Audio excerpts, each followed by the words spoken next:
Abba Padre, en el nombre de Jesús, envíanos tu Espíritu.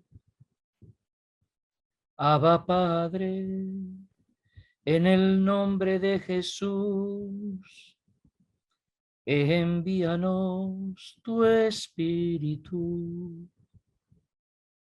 Abba Padre, en el nombre de Jesús, envíanos tu Espíritu. Por la señal de la Santa Cruz de nuestros enemigos, líbranos, Señor Dios nuestro, en el nombre del Padre, y del Hijo, y del Espíritu Santo. Amén. Vamos a escuchar la charla del Padre Eduardo. En esta ocasión nos va a hablar de otro fruto del Espíritu Santo, que es la alegría. Los frutos del Espíritu Santo son regalos que Dios nos da por medio de su Espíritu y que crecen y se desarrollan en nosotros por una acción directa del Espíritu de Dios. Dios produce en nosotros los frutos que Él desea. Y en esta ocasión os quiero hablar del segundo de estos frutos, la alegría. Es el que emana espontáneamente de la caridad. Sale de ella, un alma donde habita el Espíritu Santo y que por tanto vive en el amor de Dios, es necesariamente una persona alegre. Como el perfume de la flor, como la luz viene del sol, como el calor del fuego, así el alma habitada por el Espíritu es un alma alegre. Producto de la satisfacción que se tiene de la victoria lograda sobre sí mismo. Una victoria que volvemos a recordar es obra de Dios y del haber hecho el bien. La alegría es fruto de la victoria de Dios sobre nosotros mismos y de la realización en nuestra vida del bien. Esta alegría no se apaga en las tribulaciones, sino que a menudo crece por medio de ellas. Es una alegría desbordante. San Pablo afirma en distintas ocasiones que el fruto del Espíritu es la alegría. En esa lista de frutos que encontramos en Gálatas 5, capítulo 22, allí está colocada la alegría en segundo lugar, después del amor. Está claro que el apóstol habla no de una alegría cualquiera, sino de una alegría verdadera, la verdadera alegría. Y es importante recordar que Jesucristo utiliza mucho en el Santo Evangelio la palabra verdad. Porque podemos predicar de una alegría, de una misericordia, de una redención, de una salvación, pero si no lo hacemos según el criterio de Dios, según lo que realmente son en la mente de Dios, corremos el riesgo de tener en nuestra mente y en nuestra vida conceptos equivocados. Vamos a hablar pues de la verdadera alegría, contra la falsa alegría. Jesús utiliza muchas veces la palabra verdadero, porque sabe que corremos el riesgo de ser engañados, de atarnos a una vid que no sea verdadera. Por eso dice: yo soy la verdadera vid. Jesús es la luz verdadera, lo leemos en el prólogo de San Juan. Jesús es la verdad, el camino y la vida. La alegría verdadera, ¿de dónde viene? ¿Y qué produce en nosotros? ¿Cómo conseguirla? ¿Cómo llegar a ella? ¿Cómo colaborar con el Espíritu Santo para que produzca en nosotros este don? El mundo ofrece cada vez más una falsa alegría, que en realidad lleva a la destrucción moral y a menudo física de las personas. El enemigo de nuestras almas, Satanás, nos presenta bajo apariencia de bondad un amor desordenado hacia las criaturas. En realidad nos ofrece cosas buenas, cosas creadas por Dios, pero nos invita a amarlas desordenadamente.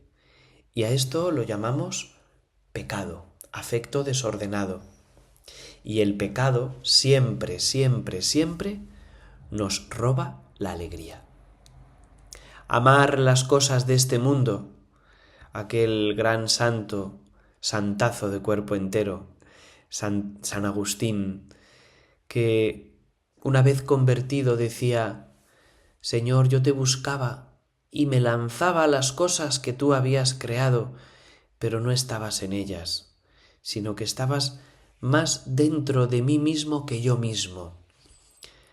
Pues bien, a esa vida de pecado el mundo llama alegría, pero nosotros, los cristianos, sabemos que no es así. La alegría proviene del gozo, o de mejor, de la certeza de haber hecho el bien, de cumplir la voluntad de Dios. Os decía que el mundo ofrece cada vez más una falsa alegría.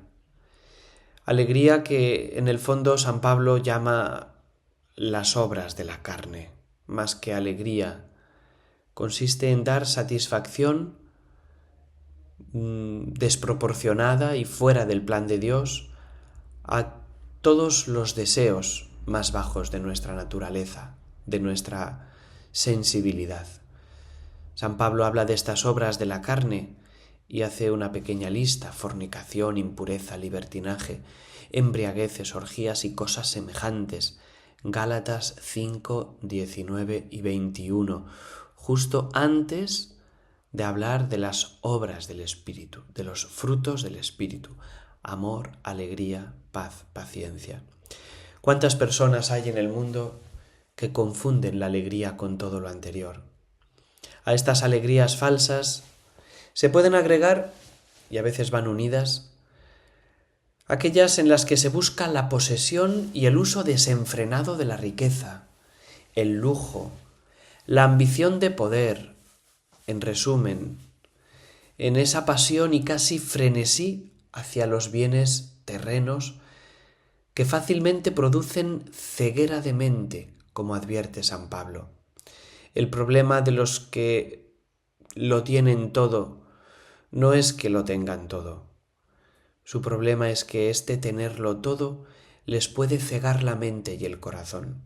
Les puede embotar la mente para que piensen falsamente que no necesitan a Dios ni a los demás, que pueden vivir encerrados en su burbuja, y ahí, en su burbuja, vivir en una tristeza y en un egoísmo que nada tienen que ver con la alegría y el gozo que da Dios.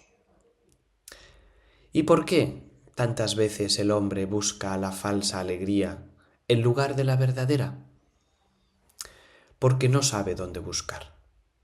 Hay en nosotros algo, podríamos llamarlo una especie de motor, un motor que trabaja las 24 horas del día durante todos los días de nuestra vida, que nos hace buscar a Dios.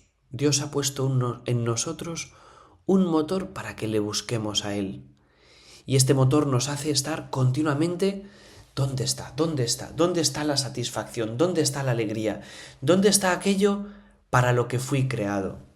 Y cuando no sabemos buscar o no queremos buscar en el lugar correcto, entonces el corazón empieza a buscar en las criaturas, empieza a buscar en las cosas, en los placeres, en las experiencias, en los viajes, en el tener, en el hacer, en el parecer, en el ser considerados. Y por eso buscamos y encontramos la falsa alegría. Esa alegría que dura lo que dura una gaseosa en bajar las burbujas. ¿Por qué buscamos? ¿Por qué el Espíritu Santo tantas veces no produce en nosotros la alegría? Su presencia no es una presencia activa. Lo hemos atado, lo hemos enjaulado en nuestra alma. Ya no nos atraen las cosas de Dios, ya no nos atrae la oración. Sentimos hastío ante el cumplimiento de nuestro deber, nos falta ese fruto del Espíritu. Pues aquí estamos para pedirlo, para pedir no solo el fruto, sino los medios que nos llevan a él. Cuando buscamos la falsa alegría, tal vez es porque para nosotros Dios no es aquel que colma nuestras aspiraciones más profundas, sino como mucho lo convertimos en un analgésico para nuestra conciencia o en un pequeño seguro de vida, por si acaso mis ídolos mundanos no son capaces de salvarme, algo así como vamos a tener un colchón por si este mundo no nos llena. Pues sí, realmente el mundo no nos llena nunca, y es un don de Dios que sea así. Es una gracia de Dios que las cosas de este mundo nunca nos colmen, porque así nuestro motor seguirá buscando hasta que antes o después demos con aquel para quien nacimos.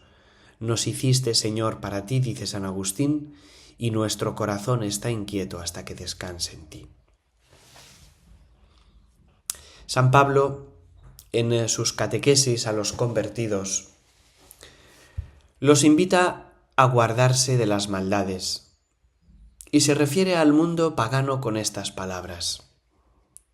Dice así en Efesios 4: «Pero no es este el Cristo que vosotros habéis recibido, si es que habéis oído hablar de él y en él habéis sido enseñados conforme a la verdad de Jesús, a despojaros en cuanto a vuestra vida anterior del hombre viejo, que se corrompe siguiendo la seducción de las concupiscencias, a renovar el espíritu de vuestra mente y a revestiros del hombre nuevo, creado según Dios en la justicia y santidad verdadera».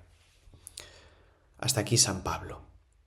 El Espíritu Santo quiere crear en nosotros una nueva criatura, capaz de tener una verdadera alegría.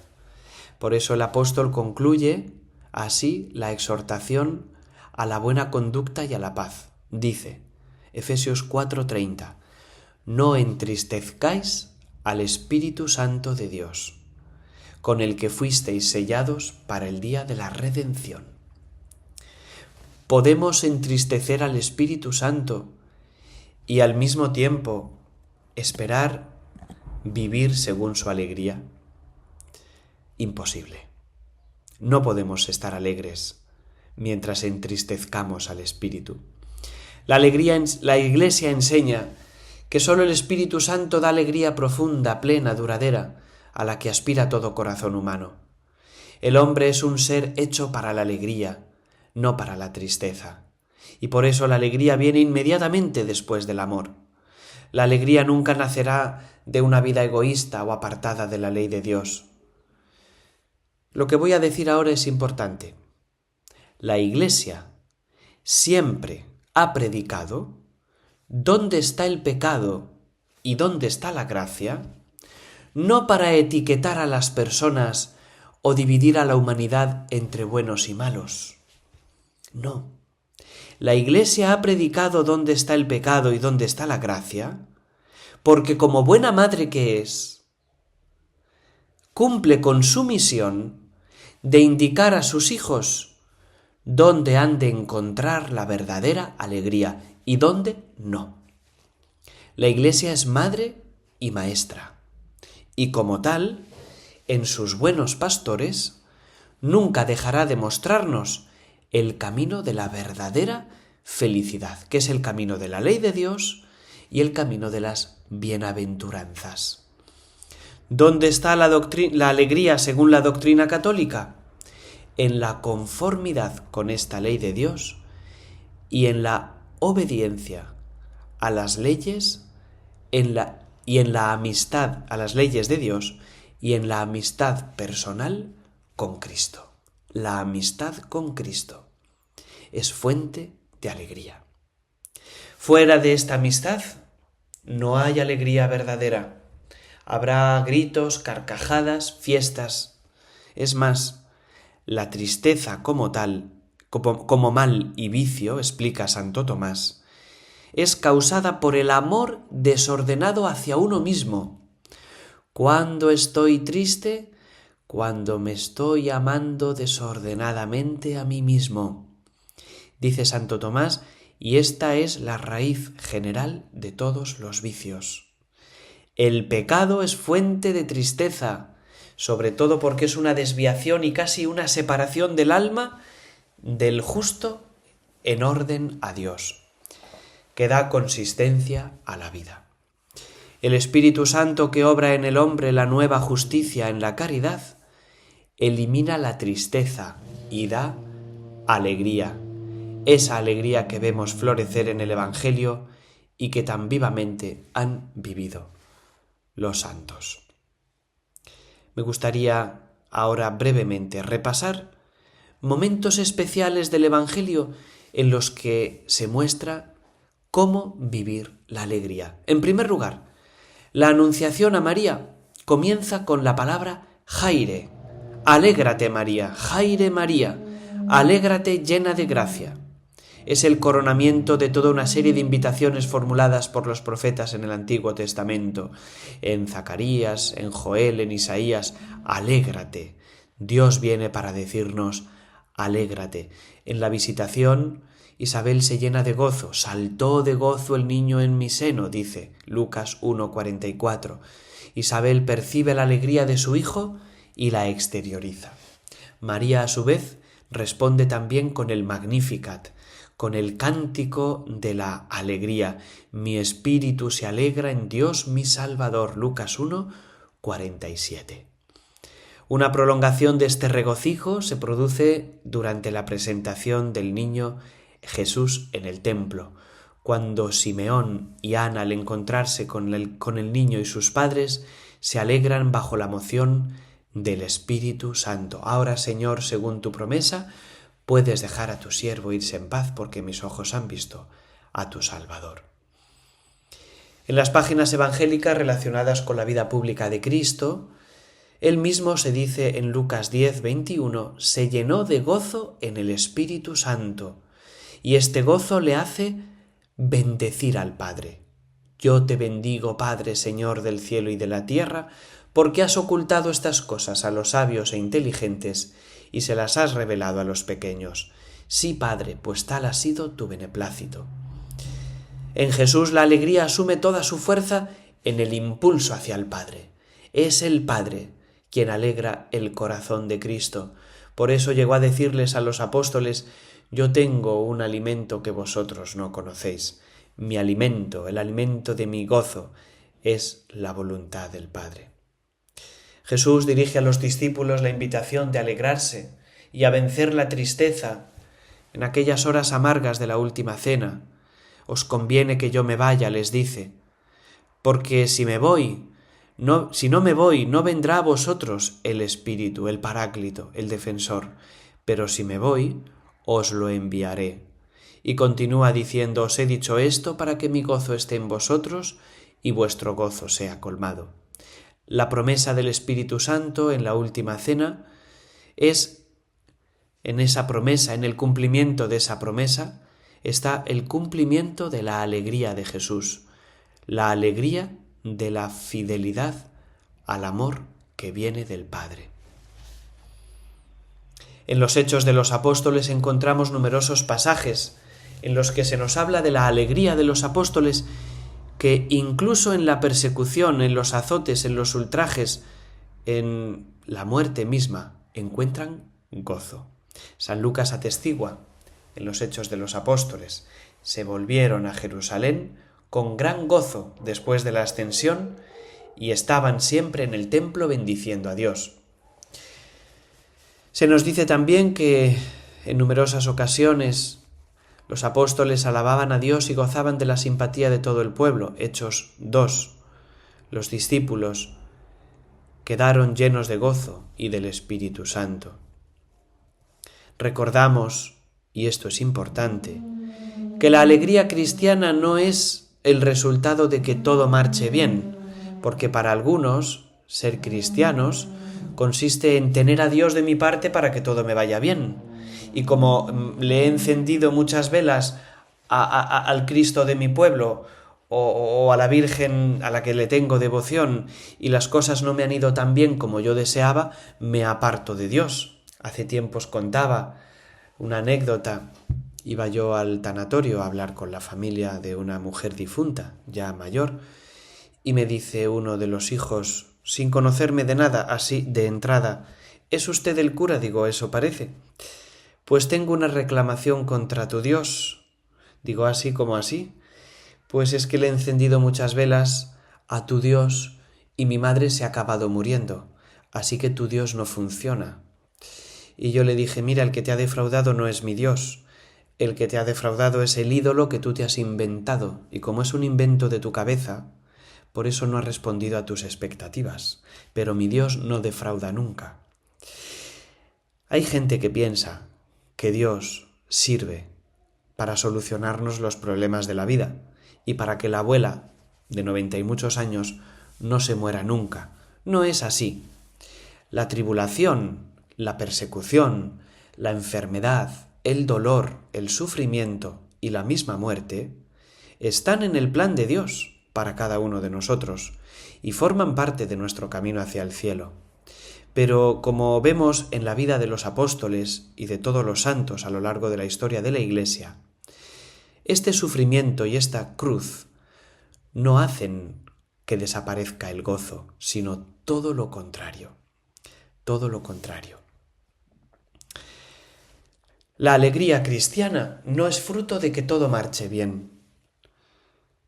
Muy pronto en la historia de la Iglesia llegaron las tribulaciones, las persecuciones, que por otro lado Jesús había predicho, precisamente al anunciar la venida del Paráclito Consolador.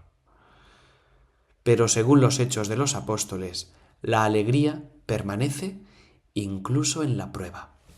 En efecto, leemos en los Hechos que, llevados a la presencia del Sanedrín, los apóstoles fueron amonestados, azotados y mandados a casa. Y se dice, se marcharon contentos por haber sido considerados dignos de sufrir ultrajes en el nombre de Jesús. Y no cesaban de enseñar y de anunciar la buena noticia de Cristo, cada día en el templo y por las casas.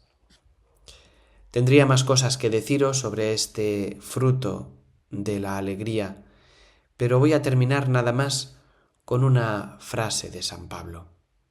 San Pablo anima a los primeros cristianos diciéndoles: alegraos, os lo repito, estad siempre alegres en el Señor.